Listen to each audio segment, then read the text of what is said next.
Uh, Good afternoon. This hearing of the Subcommittee on Insurance, Housing, and Community Opportunity will come to order.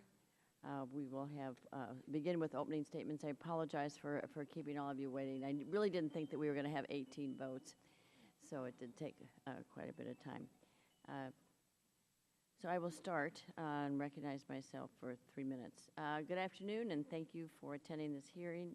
It's the first hearing of the subcommittee. Today we will hear testimony that explores how government barriers are driving private capital away from housing while impeding market recovery.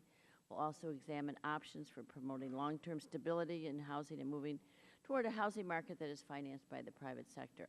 At no other time in our nation's history has housing finance been so controlled and so dominated by the federal government. While private investors or borrowers benefit on the upside, taxpayers assume the risk and foot the bill for failure. It's a distorted equation. Congressionally created mortgage giants, Fannie Mae and Freddie Mac, have received nearly $150 billion taxpayer-backed bailout, and programs like the Federal Housing Administration, or FHA, compete with the private sector businesses.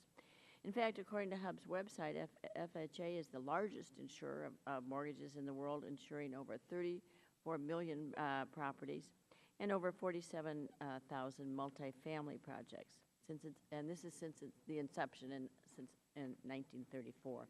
Combined, Fannie, Freddie, and FHA have well over 90% of the mortgage market, and in recent years, government created and managed mortgage programs united with private industry and investors.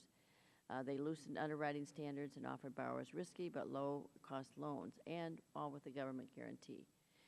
The result has been that we've seen a turmoil, and not unlike the Great Depression. So the government's role in housing finance is unsustainable. Thus, during today's hearing, we'll examine the future of housing finance. Where are we now? What government barriers are fostering uncertainty or preventing a housing market recovery? And finally, what mid- and long-term steps should the administration and Congress take to enable the private sector to re-enter the business of housing finance?